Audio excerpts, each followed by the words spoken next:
La cultura actual tiende a imponer la monogamia, o lo que es lo mismo, todo ser humano busca la pareja ideal que satisfaga sus necesidades sexuales y sentimentales. Pero no siempre fue así. En la antigua Grecia, el amor y el sexo raramente iban de la mano. Hombres y mujeres llevaban vidas separadas. Negociaban minuciosamente la relación que existía entre ellos. La idea de la familia feliz que va de excursión, en mi opinión, no es la más apropiada. Lo normal es que los griegos fueran bisexuales.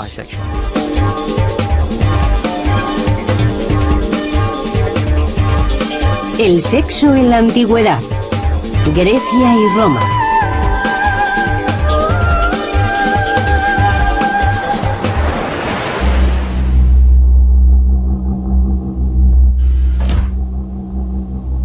En el siglo V a.C., Grecia era un conjunto de pequeñas y vulnerables ciudades en constante pugna por la supremacía.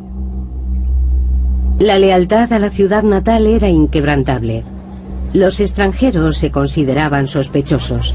En Atenas nadie podía desempeñar un cargo público a menos que hubiera nacido y crecido en Atenas. Cada miembro de la familia, la madre, el padre, el hijo o la hija, tenía asignada una función específica como ciudadano.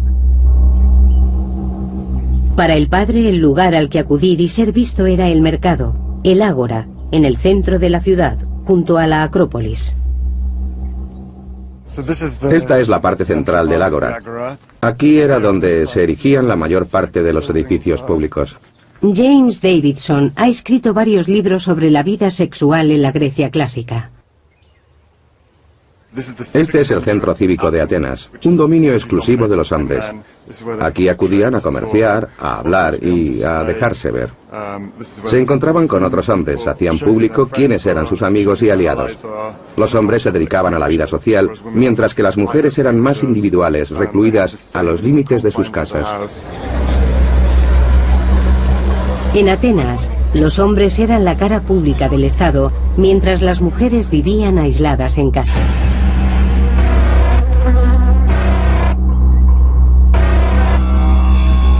¿Qué motivos tenía esta sociedad para mantener separados a hombres y mujeres? En el año 449 a.C., Pericles, un hombre de estado ateniense, instauró la definición legal de ciudadanía. Para ser un auténtico ciudadano ateniense, ambos progenitores debían ser naturales de Atenas. Eran muy recelosos al respecto. Pretendían crear una aristocracia puramente ateniense. No permitían matrimonios mixtos, por ejemplo, con gente de Corinto o de Esparta. Intuyo que este es uno de los principales motivos para mantener a las mujeres encerradas, por temor al adulterio. Cerraron con candado nuestras puertas e incluso adiestraron a fieros perros para vigilar a las adúlteras.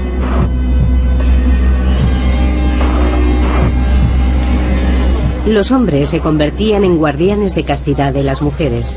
Según el derecho ateniense, una mujer debía tener un guardián masculino legal. Podía ser su padre o su marido. Los hombres griegos tenían muy arraigada la necesidad de controlar a las mujeres. Temían su capacidad sexual aparentemente ilimitada. Un hombre eyaculaba y su misión estaba cumplida. Sin embargo, para las mujeres parecía no haber fin. Poseían una energía sexual inagotable y para ellos aterradora. Jarras de vino a los pies de la bailarina. Nuestras mujeres escabulléndose en silencio una por una para servir de prostitutas a los hombres.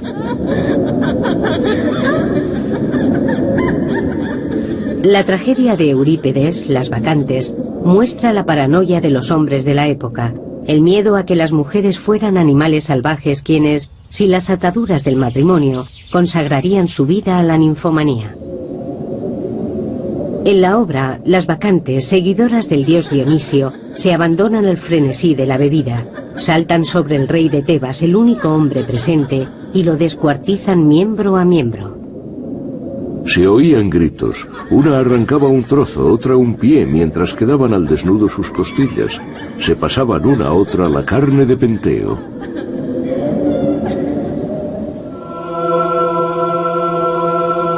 La obra representa una sociedad con un concepto aterrador de la sexualidad femenina.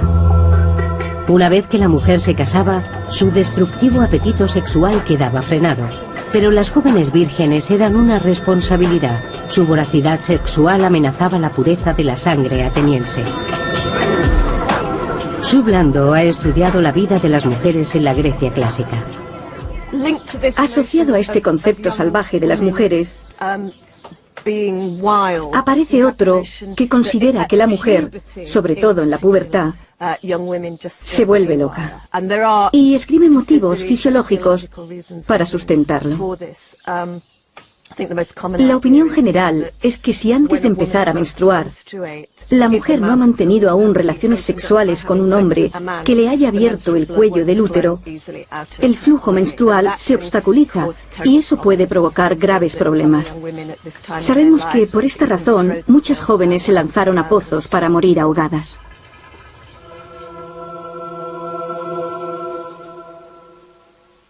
Mi consejo es que cuando las vírgenes se encuentran con este problema, deben casarse lo antes posible. Si quedan embarazadas, sanarán.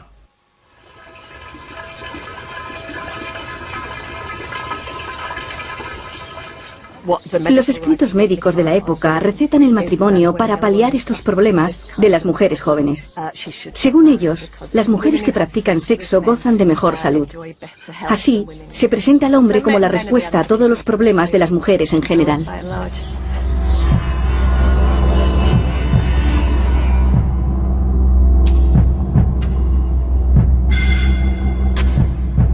La hija de una familia ateniense sería consciente desde su más tierna infancia de que la casarían en cuanto alcanzase la pubertad.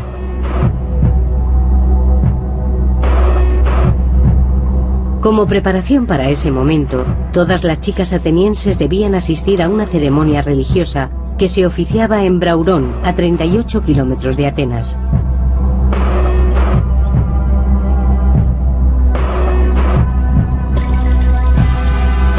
Niñas de apenas 10 años entraban en el santuario abrazadas a sus juguetes.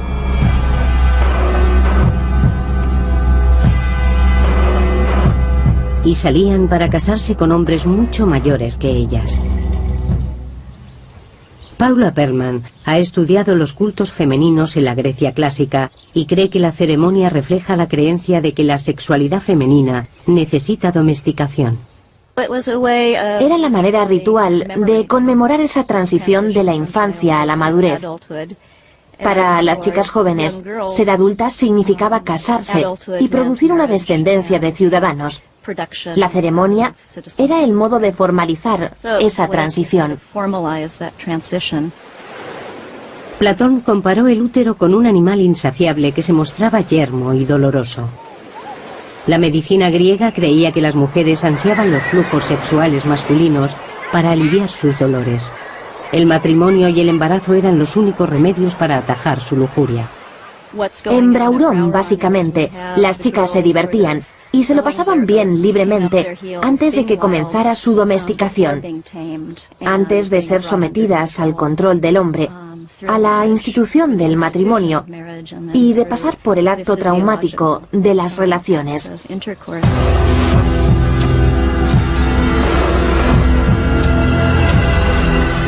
En Braurón, las niñas dejaban de serlo para convertirse en mujeres preparadas para el matrimonio convenido que les esperaba en Atenas.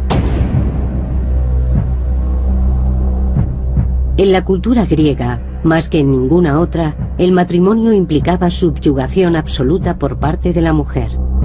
En la misma ceremonia, el novio agarraba a la novia por la muñeca en un gesto que sugería más abducción que seducción. La tradición exigía que la chica mostrara pena al ser tomada. El ritual reconocía incluso que el día de la boda era el más triste de la vida de una mujer. El vínculo matrimonial quedaba sellado cuando la novia entraba en su nuevo hogar. Allí permanecería aislada de la sociedad, al servicio de su única función, producir bebés varones de la más pura raza ateniense.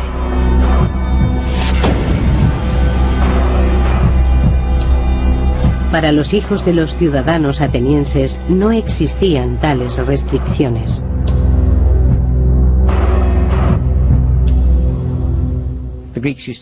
Los griegos utilizaban a las jóvenes para los negocios y a los jóvenes para el placer, es decir, a las mujeres para la reproducción y las tareas domésticas y a los hombres para divertirse. Los hombres atenienses no esperaban ni amor, ni amistad, ni sexo placentero de sus mujeres. Eso solo podían encontrarlo en compañía de otros hombres.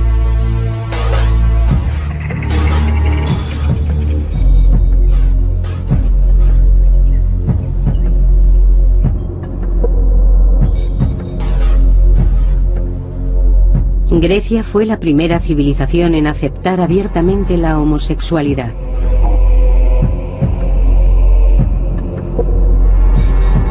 El matrimonio únicamente respondía a un objetivo: tener hijos.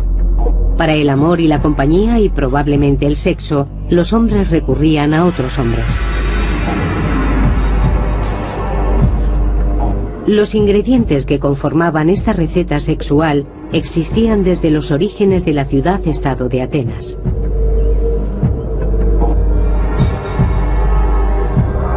Atenas se convirtió en la primera democracia del mundo. Aunque estuvo muy cerca de no conseguirlo, durante sus primeros años, alrededor del 514 a.C., un ejército rebelde tomó el poder, decidido a imponer una dictadura. Dos amigos salvaron la ciudad, Harmodius y Aristogitón. Cuando los rebeldes desfilaban por el mercado, Harmodius y Aristogitón se abrieron paso entre la multitud y asesinaron a uno de los líderes rebeldes. Aunque ambos hombres fueron inmediatamente ajusticiados por guardias armados, su heroísmo devolvió la democracia a Atenas.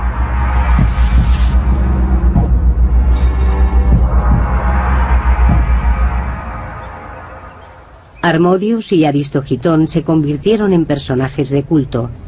En el ágora, el centro de la sociedad ateniense, se erigieron sendas estatuas en su honor.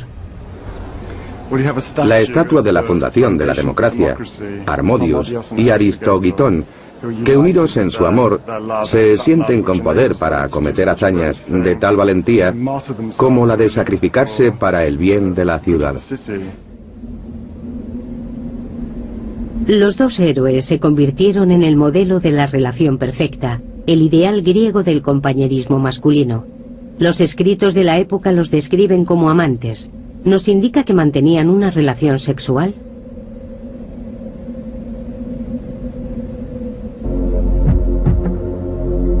Al principio, el concepto griego de amor entre hombres se refería al honor y al compañerismo.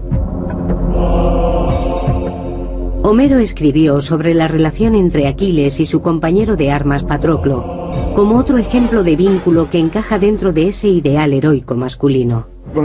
Una de las características que destacan en estos mitos de parejas heroicas es la importancia de la relación sobre todas las cosas y sobre cualquier otra relación. La relación es más importante que la propia vida, algo de lo que Aquiles habla con Patroclo constantemente.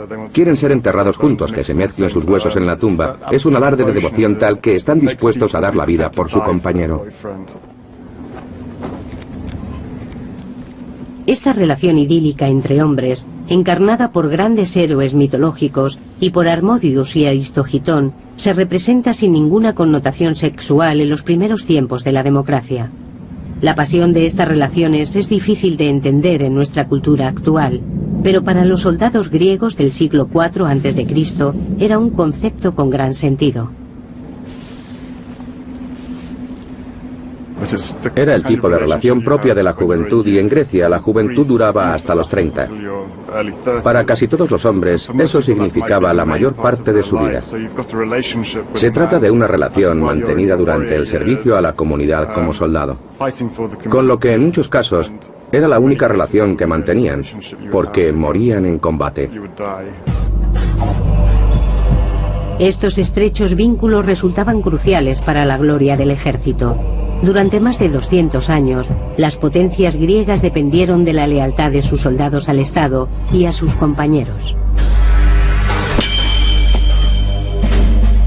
Uno de los ejércitos más temido y triunfador de la antigüedad era conocido como la Banda Sagrada de Tebas. 150 parejas de compañeros fundidas en un único e intrépido batallón.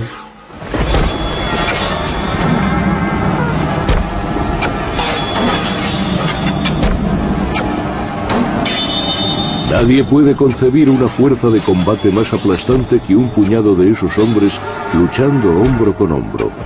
Un amante preferiría morir antes de que su amado lo viera desertar de su puesto. Más aún, solo los amantes sacrificarían sus vidas unos por otros.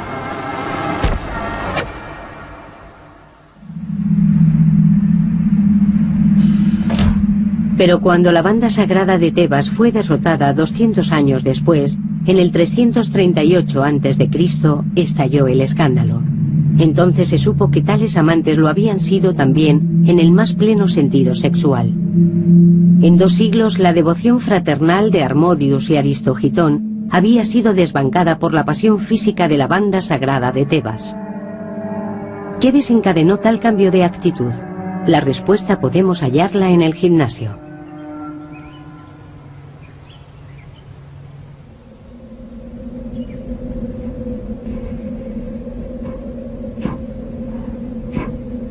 La palabra griega gimnos significa desnudo, por tanto gimnasio es el lugar donde los hombres acuden desnudos. Fue aquí donde los hijos de las mejores familias atenienses acudían para ser instruidos en la búsqueda de la perfección mental y física.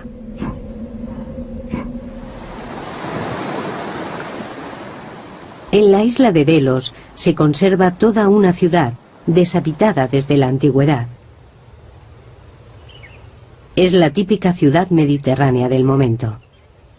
Las casas, los edificios públicos, el ágora y en el corazón de la ciudad y de la cultura, el gimnasio. Es uno de los edificios elementales que no podía faltar. Si una ciudad no tenía gimnasio, no podía clasificarse realmente como ciudad.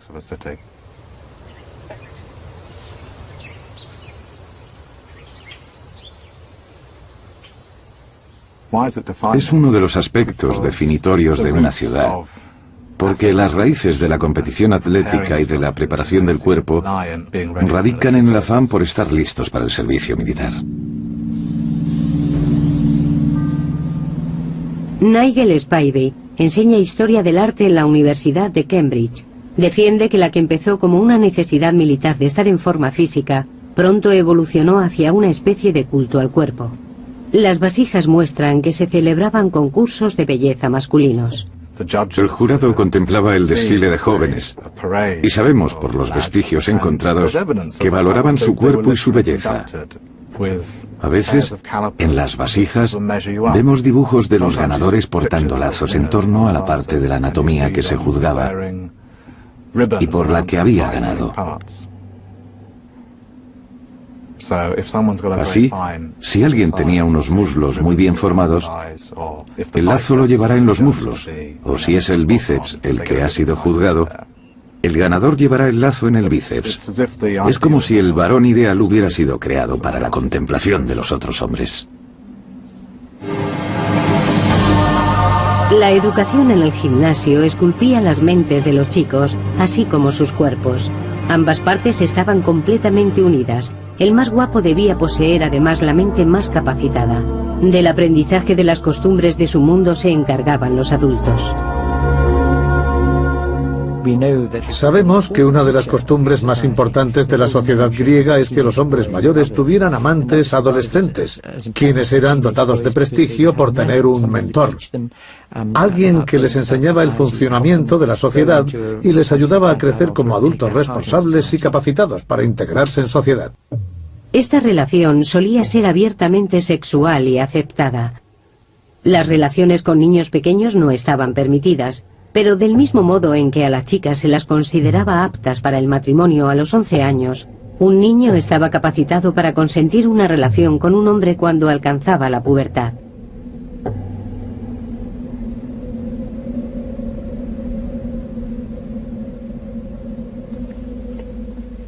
La mayoría de las relaciones eran sexuales porque por lo general el hombre mayor se sentía atraído por el chico y quería mantener sexo con él. Los chicos debían actuar con pasividad y hacer como si no se enteraran de nada. Aunque no había leyes que prohibieran el sexo anal, las pinturas de las vasijas tan solo muestran a los hombres mayores tocando los genitales de los jóvenes.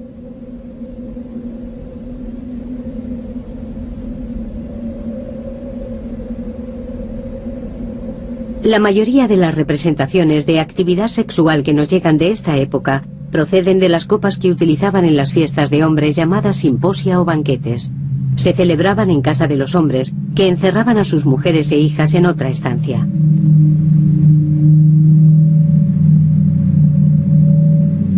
Esta es una de las muchas pinturas que ilustran una velada típica. En la primera vemos a un hombre reclinado. En la segunda, la llegada del invitado de honor, un chico desnudo. El procedimiento indica que el hombre mayor se acerque al padre del chico que le gusta y le diga que quiere celebrar un simposium con todos sus amigos y que desea que su hijo acuda como invitado de honor. Tiene que pedirle permiso y si se lo da, el pacto queda cerrado. El anfitrión encarga entonces una vajilla especial con dibujos del adolescente e inscripciones con la palabra kalos, que significa belleza. Las vasijas podrían mostrar también el tipo de cosas que los invitados mayores querrían hacer con el chico. Los hombres mayores querían estar cerca del chico, entablar conversación con él, halagarlo y seguramente más tarde hacer algo más con ese objeto de belleza aparte de tenerlo cerca. De lo que no hay duda es de que fuese quien fuese, el chico invitado lo había sido por su extraordinaria belleza. El ambiente de tan alta carga sexual del simposium era también un foro ideal para el debate intelectual. En su libro El banquete, el filósofo Platón reflexiona sobre la naturaleza del amor y del sexo. Platón considera el amor entre hombres y mujeres como algo puramente físico y secundario respecto al amor más elevado y espiritual entre dos hombres. Su deseo es el de una unión duradera, un compañero para toda la vida.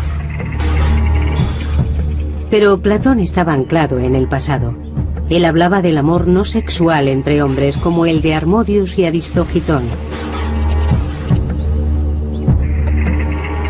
Sin embargo, Atenas y toda Grecia habían cambiado. En el lapso de 200 años, la cultura del idealismo heroico contenido había sido sustituida por la del gimnasio. La belleza del cuerpo masculino era el nuevo ideal, esculpido en piedra y en carne.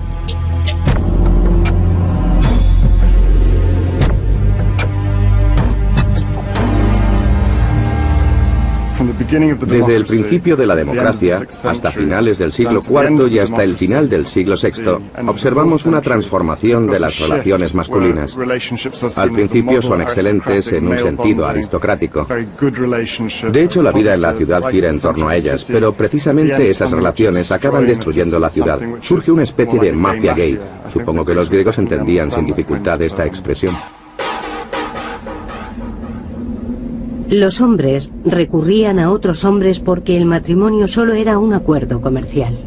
Las mujeres, incultas, limitadas y encerradas, tenían muy poco que ofrecer a sus maridos en términos de compañía, estímulo intelectual o pasión erótica. Su papel se limitaba al de criar ciudadanos varones.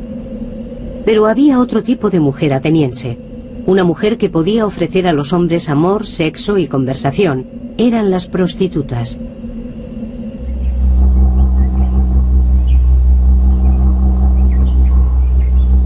A finales del siglo IV a.C., Atenas se postraba a los pies de una mujer, Phryné, una prostituta que se hizo muy popular como consecuencia de un romance que mantuvo con el prestigioso escultor Praxíteles y conocido por toda la ciudad.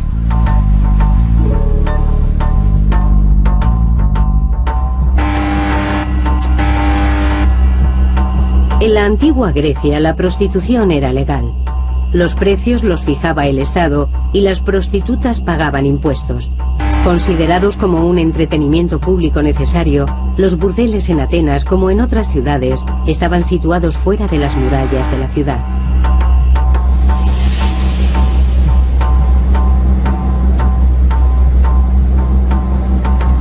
Este lugar se llamaba Kerameico.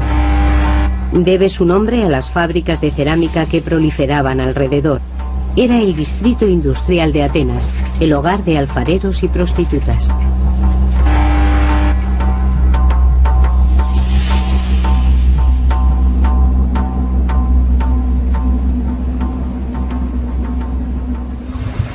En cuanto salías de la ciudad, te encontrabas con el burdel. Todo el perímetro estaba lleno de prostitutas, de hombres y de mujeres que se exhibían con ropas transparentes para atraer a los clientes.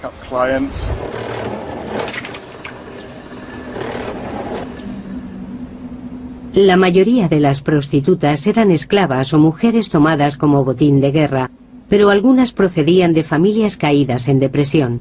Las prostitutas estaban clasificadas por precios. En el escalón más bajo estaban las prostitutas de los burdeles y de la calle. En la mitad de la escala, las contratadas, aquellas cuyos servicios se alquilaban para los simposia, para que tocaran música o conversaran con los hombres. Y en lo más alto estaban las meretrices vinculadas a importantes personalidades que podían llegar a ser realmente ricas y poderosas. Esta clase más alta de prostitutas se denominaban etarias. Phryné, inteligente y bella, ascendió a la cima de su profesión para convertirse en la etaria mejor pagada y más conocida de su tiempo. Era increíblemente rica. Cuando Alejandro Magno saqueó la ciudad de Tebas en el 336 a.C., Phryné se ofreció a financiar la reconstrucción de la muralla de la ciudad a condición de que en ella rezara la inscripción. Alejandro abatió estas murallas, pero Phryné, la cortesana, las levantó de nuevo. Pero Phryné valoraba su estatus por encima de todo. La categoría social le proporcionaba control sobre su vida y la de sus clientes. Le daba libertad para adoptar comportamientos prohibidos. Las mujeres decentes eran modestas, recatadas. A Phryné le estaba permitido bromear, flirtear y hablar con los clientes, no en calidad de concubina sumisa, sino de mujer influyente, rica y poderosa. Dado que las mujeres no son amigas de sus esposos, eso deja libre un amplio espacio de intimidad femenina que llenaban las etarias. Ellas sí podían coquetear y mantener conversaciones con los hombres. Con ellas sí llega a surgir la verdadera devoción de amantes. Con las prostitutas aflora por primera vez un atisbo de romance heterosexual.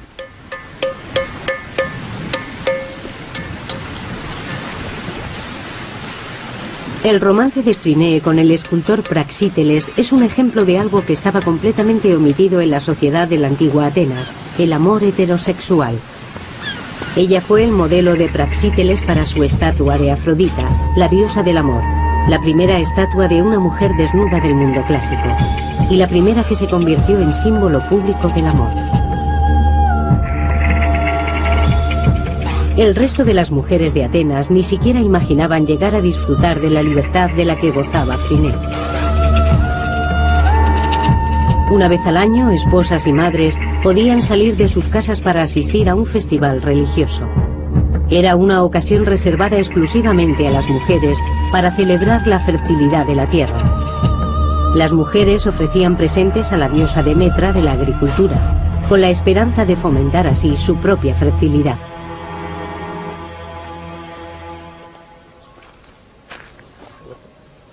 Nancy Bukaides ha participado en excavaciones y ha estudiado el santuario de Demetra en Corinto, al sureste de Atenas. En mi opinión, lo más interesante de este festival es que, mientras que el resto de los ámbitos, la mujer de la antigüedad clásica estaba completamente marginada, en lo religioso sí le estaba permitido expresarse libremente.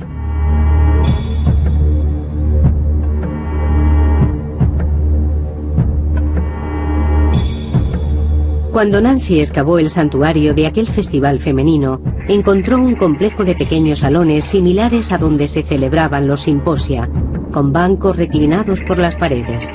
Al contrario que los hombres de la antigua Grecia, las mujeres no solían comer tumbadas, sino sentadas. Estos divanes muestran que al menos durante estos días, las mujeres se comportaban como los hombres. Creo que demuestran la sexualidad de las mujeres. Se reclinan como los hombres y asumían sus posturas. Y seguramente, a juzgar por lo que sabemos de Atenas, También contarían chistes verdes y se divertirían mucho.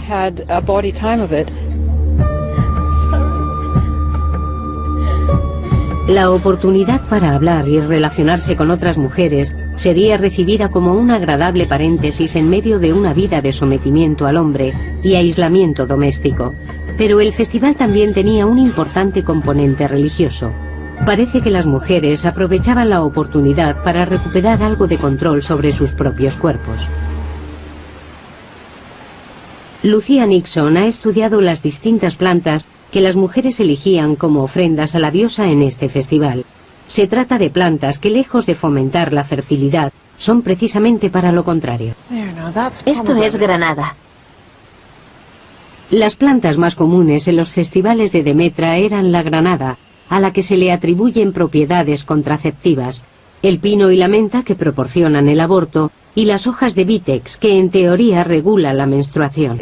Si es cierto que las mujeres griegas dominaban sus vidas reproductivas desde que empezaban a menstruar hasta la menopausia, sin duda, eso se reflejaría en su actitud general respecto al sexo.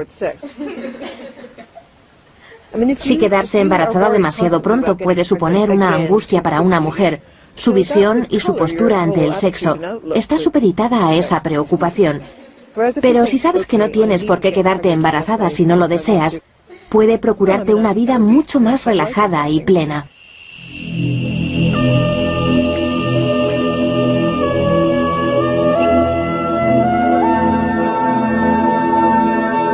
No sabemos si los remedios resultaban eficaces, pero su popularidad indica que estas mujeres no eran tan sumisas como sus maridos pretendían.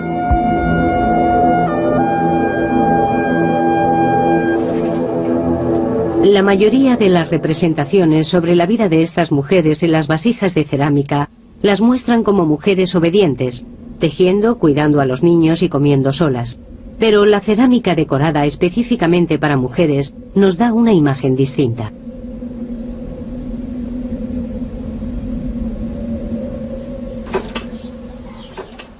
Uno de los aspectos más interesantes de las vasijas es que muestran a las mujeres reunidas en grupos cada vez más numerosos.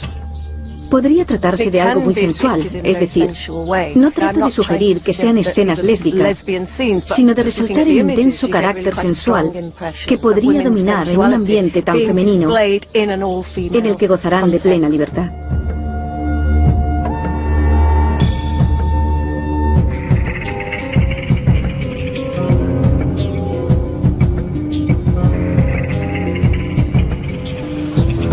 A finales del siglo IV, las mujeres parecen vivir un despertar, rebelándose contra su aislamiento. Una de las más activas instigadoras de este cambio fue Phryné, la cortesana. Phryné, al posar para la estatua de Praxíteles, Afrodita, dio la vuelta a un siglo de prejuicios. La figura sugería deseables las formas femeninas. Sin embargo, las estatuas griegas masculinas hacen ostentación de la belleza de los hombres. La Afrodita de Phryné es modesta, pero a los ojos de los atenienses se erigía como una evidente señal de cambio, el comienzo de un proceso hacia una mayor libertad de las mujeres. Tanto es así que en Leyes, la última obra de Platón, propone que a las mujeres se les permita alguna actividad fuera de la casa una vez haya dedicado 10 años a la educación de sus hijos. Pero el arte y la literatura son meros reflejos de unos cambios políticos más sustanciosos. La sociedad ateniense y las costumbres sexuales agonizaban, ahogadas por los ejércitos macedonios de Alejandro Magno.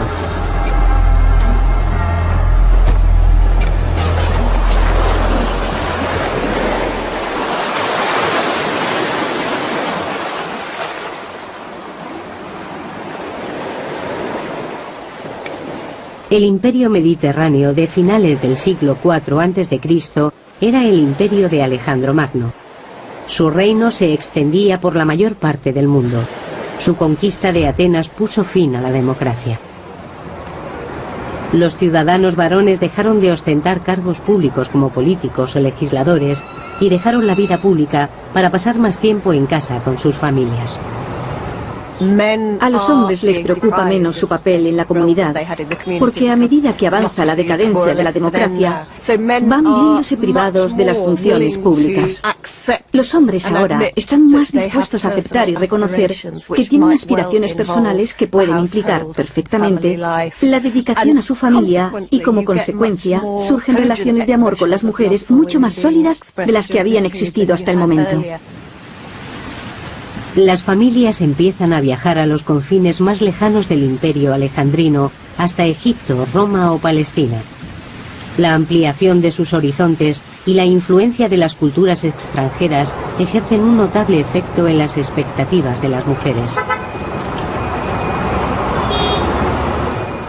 Son muchas las fuentes que hablan de reuniones de mujeres con amigas, de paseos por la ciudad y del nacimiento del deseo apasionado que, se supone, conduce al matrimonio tal y como hoy lo concebimos. El ejemplo más ilustrativo lo tenemos en algunas de las comedias tardías, situadas en el típico escenario en el que el chico encuentra a la chica y se enamora de ella. Pero por motivos sociales no pueden casarse y es terrible, pero al final el verdadero amor se impone y consiguen unirse. En la Atenas clásica es impensable este tipo de argumento.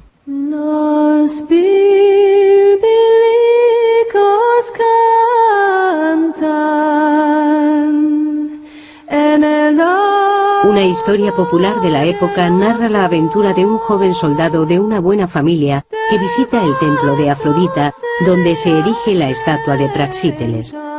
Poco a poco su adoración a la diosa del amor se convierte en una pasión que lo consume.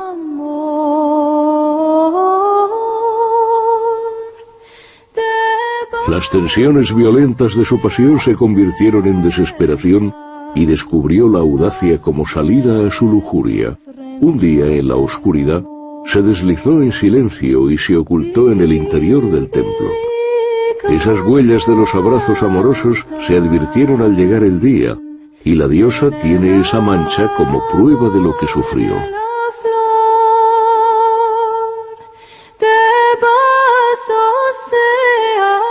La historia es un fervoroso tributo a la persistente fuerza como icono de la estatua de Phryné, y sin duda una historia de amor. Un amor heterosexual a la que jamás hubiéramos asistido en la primera época de Atenas. Cuando los romanos invadieron Grecia en el siglo II a.C., este tipo de amor heterosexual que hoy protagonizan tantas canciones populares iba cobrando protagonismo. Los romanos asimilaron la cultura griega prácticamente en su totalidad: los banquetes intelectuales solo para hombres, la educación en el gimnasio para sus hijos, el arte y la arquitectura. Pero se remitieron a Roma para definir un nuevo ideal de amor heterosexual romántico. Las mujeres dejaron de ser reclusas concebidas únicamente para procrear. Se abría así para los hombres la oportunidad de expandir el ámbito de sus conquistas sexuales para incluir en él a las ciudadanas romanas. En contraste con el miedo de los atenienses a la sexualidad femenina, los manuales de sexo romanos señalan el orgasmo femenino como la meta que deben perseguir los hombres. El clímax del amor debe buscarse con tranquilidad, trabajando suavemente, entreteniéndose en todas las partes que a la mujer le gusta que le acaricien, aunque por modestia ella proteste. La lujuria era un tema común en la literatura romana, pero la antigua distinción que hacían los griegos entre lujuria y amor verdadero era tan confusa como lo es hoy. La isla griega de Delos fue colonizada por los romanos. En el transcurso de unas excavaciones, se halló una colección de figuritas romanas llamadas semplegma.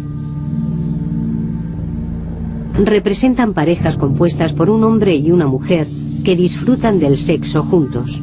Son artículos eróticos que poseían los matrimonios.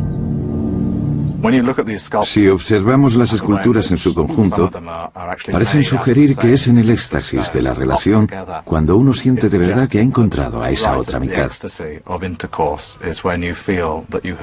La persona por la que se llegaría hasta la muerte en caso necesario. La popularidad de estas estatuillas en todo el Imperio Romano nos da la medida del cambio radical respecto al modelo de matrimonio en la antigua Grecia. Apunta a una unión basada en la confianza mutua, una pareja fundada en el amor más que en la propiedad, la política o la procreación. En alguna parte del mundo, y este es el reclamo que utilizan todas las agencias de búsqueda de pareja que existen hoy en día, nos espera nuestro destino. Para toda mujer hay un hombre ideal. No hay alguien para el placer fugaz, sino el hombre perfecto, que si se busca, sin duda se encuentra. Si la mujer romana encontraba al hombre ideal, su destino era bastante mejor que el que soportaban sus homónimas griegas con los matrimonios concertados. Era muy habitual que los ricos propietarios romanos hicieran erigir estatuas de ellos mismos en la entrada de sus jardines. En Delos hay una casa romana que conserva la estatua no solo del marido, sino también de la esposa, y según los registros, parece que la iniciativa y la financiación de las estatuas partieron de la mujer. En el mundo romano las mujeres eran mucho más respetadas que en el griego, donde ocupaban el mismo lugar en la sociedad que los niños o los esclavos. Eran consideradas posesiones de los maridos.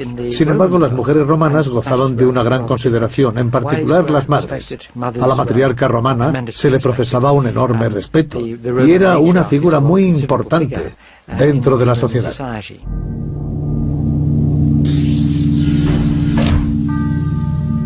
En la época de Augusto, el primer emperador romano, en el año 31 a.C., nos llegan pruebas que demuestran la presencia de mujeres en las exclusivas reuniones de hombres, los simposium.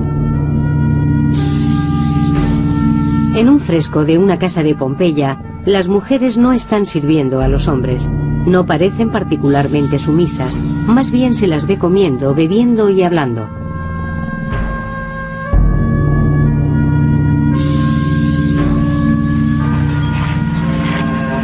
La igualdad en la mesa no constituía base de poder. Roma seguía siendo una sociedad patriarcal consagrada a dominar el mundo. El emperador Augusto era consciente de la necesidad de más ciudadanos romanos para desempeñar los cargos públicos del Estado en un imperio que no dejaba de expandirse.